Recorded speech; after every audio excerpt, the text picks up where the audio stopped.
My name is Ríana Roche and I'm an engineering manager in payments at Etsy. My job is to lead engineers and solutions that help move money around Etsy. Whenever you buy a handmade card or a custom piece of jewellery from Etsy's website or app, my team is coordinating the conveyor belt that ensures their sellers get paid for the unique and amazing items they craft. Etsy's motto of keeping commerce human really drew me in. As a manager, I absolutely love watching my engineers thrive and grow. I love being an engineer, but I always felt like I could give more. I was offered the unique opportunity to build a team completely from scratch and shape it however I chose. How many people get to say that in an established tech domain? Now, my team's success is my success. It's like I get to contribute to the bigger picture. Coming from a sporting background, I've always focused on not only improving myself, but lifting my teammates alongside me. The path to greatness is along with others.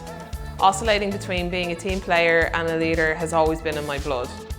I'm super proud to work for a company like Etsy because of the impact they have on small businesses, sustainable e-commerce, women entrepreneurs, and our precious little planet is truly incredible. 80% of our sellers on Etsy are women, and by 2030 we'll be carbon neutral. How cool is that? Outside of work, I am part of other STEM-related activities. This includes programs like STEAM, which is a mentorship program for female students in engineering and computing to address gender equality.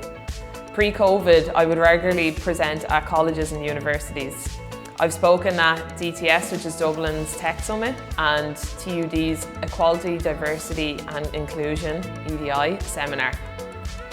I was drawn to studying STEM subjects at school because I always loved maths. Maths was one of those subjects that I could learn by doing, so that malleable learning aspect was really what drew me into programming. I loved video games as well growing up. It was something that would draw me into this world that wasn't reality, and it was always so much fun, and it was a big thing in my house. We used to play Crash Bandicoot, and I remember the family game was Crash Team Racing, where we would kill each other in the evenings playing, and we always had such good crack. My poor mother actually got arthritis from playing, so it was always the joke growing up. But knowing that I could go into a world where I could actually program and develop games like this was something that really drew me into STEM. In school, I didn't get enough points in my Leaving Cert, so the morning that I got my CAO results, I was obviously very upset. And I remember the morning, I'll never forget it, I went to bed and I cried, and my mother was like, okay, have your sob, that's fine, but we're not gonna let you just cry away and throw your life away. So the next day, she got me up and sent me down to Coolach, just down the road in Coolach, and said, go find a course. You know, you wanted to do computer science. My first choice was actually PE and biology, and my second was computer science and DIT. So going down to Coolach, they told me that I could do a 2-year computer science FETAC course with them and get a backdoor route to DIT, which I did, and I absolutely smashed those FETAC courses, and my backdoor route into DIT led me to a 5-year college duration, but I came out the other end with my computer science degree. In my FETAC course, I achieved an incredibly high result because the majority of it revolved around programming and building computers and things that were actually hands-on. So I felt really comfortable in that area. When it came to studying in DIT, I had to do modules like law, where I'd have to read and learn reams of text and papers to do an exam again that was writing loads and reading stuff that wasn't really applicable to me at the time. I found it really difficult because I got bored and I would lose focus, and there wasn't something that I had that hands-on kind of learning ability. The person that inspired me to go into STEM was my Uncle Mort.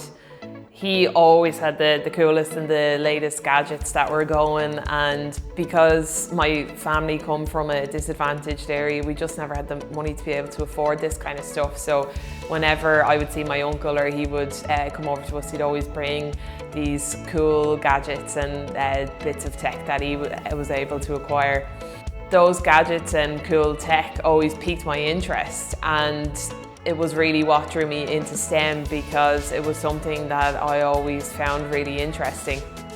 Unfortunately, we lost my Uncle Mort to a canoeing accident, but every time I get new technology or when I built my custom gaming PC, I always think of Mort and how proud and happy he'd be that I was able to get into a world where I could get my own tech, and I'm sure he would love to be there with me and, you know, playing with these kind of things.